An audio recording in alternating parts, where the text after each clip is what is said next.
Good afternoon, everybody. You can see here the EPFL campus. So I'm not really a company. I'm in between. I build bridges between academia and industries. So thank you, Felix, for giving me the opportunity to present this afternoon. 9 million. 9 million is the size, I think, of Osaka prefectures, but it is also the size of the population of Switzerland. And we in Switzerland, we would say we are as big as Osaka prefectures. While you guys, you would say, oh, Switzerland is as small as the Osaka prefectures. Within a circle of 2 hours, in Switzerland, you can reach out to more than 25 different research institutions. You saw a presentation of ETH Zurich this morning, of EMPA. You will see a presentation tomorrow from EPFL. And you see here the huge density and diversity of these research institutions. They work like powerhouse of research and to some extent to innovation. And giving access to these research competencies to companies is absolutely key, especially if we want to reach the net zero target by 2050. So we need to accelerate the development of technologies, and joining forces between academia and industry is absolutely key. You saw the different presentation, the different high-level presentation. That's just the tip of the iceberg. How can companies be able to quickly identify an opportunity and turn it into a product? Nowadays, that's the key for a company to be competitive, to be agile. And that's the essence of Switzerland Innovation, is to support companies in their innovation journey so that we can facilitate the collaboration between the company, the strategy of the company and the goal of the company with our research institution. And you see here the different ingredients of innovation parks. It is, of course, formed by research institution, by spin-off, by University of Applied Sciences, also pushing the maturity of technology to the next level. And on the other side, by industries and other type of businesses.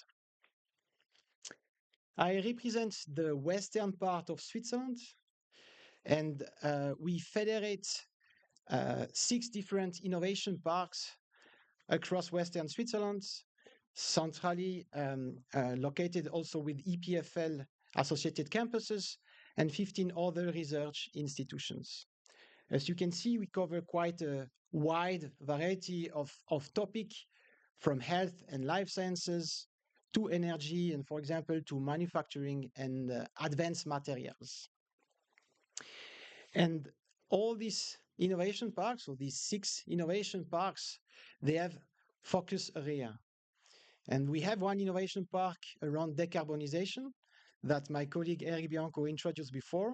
I will try to give you an overview of the research and innovation that we do in these innovation parks.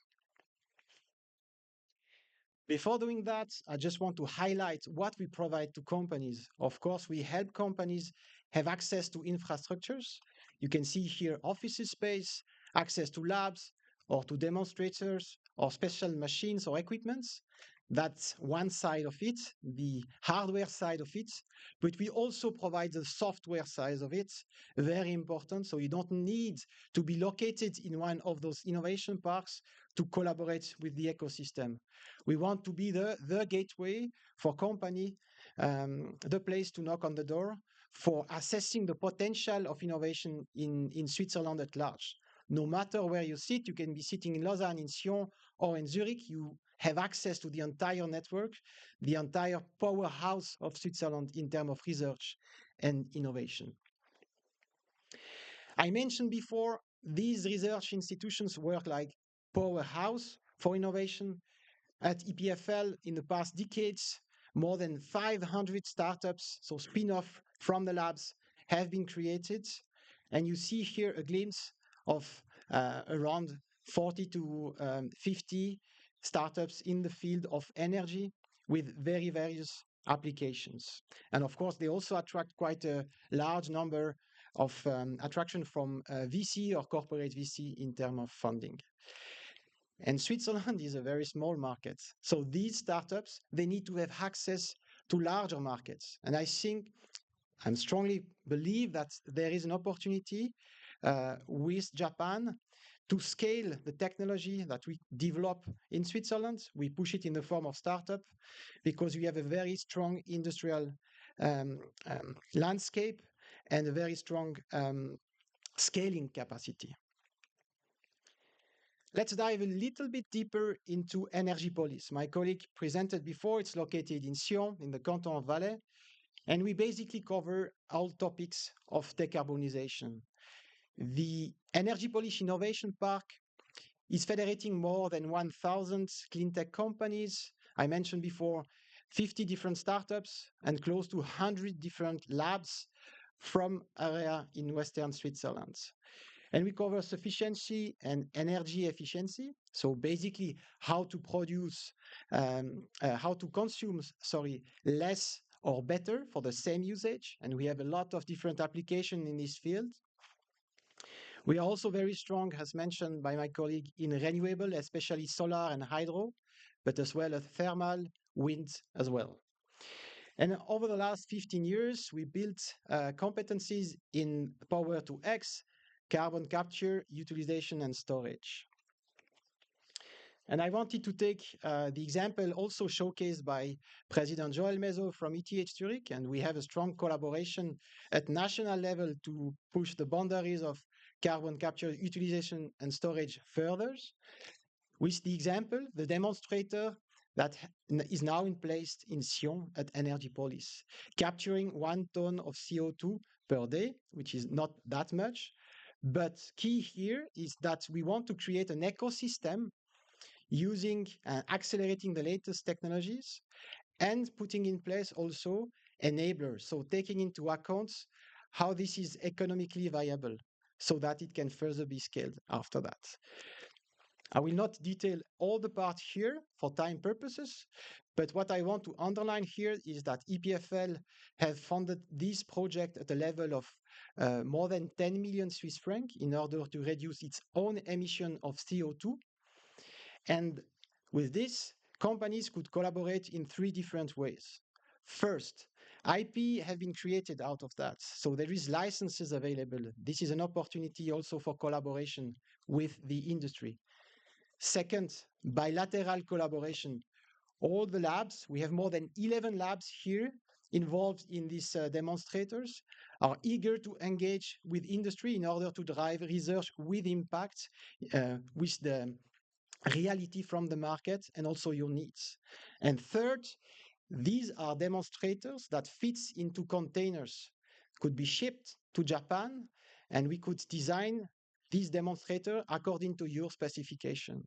So that really could be a nice way of collaboration and scaling up the technology in your markets. I will skip these few slides. They are made available, I guess, thanks to Felix for your attention. If you have interest, this is the work package. And this was just an example of a work package and how good it is in terms of efficiency and also cost-wise, both key parameters if you want to change the market. And this was the spin-off that was presented before by my colleague Eric Bianco, capturing CO2.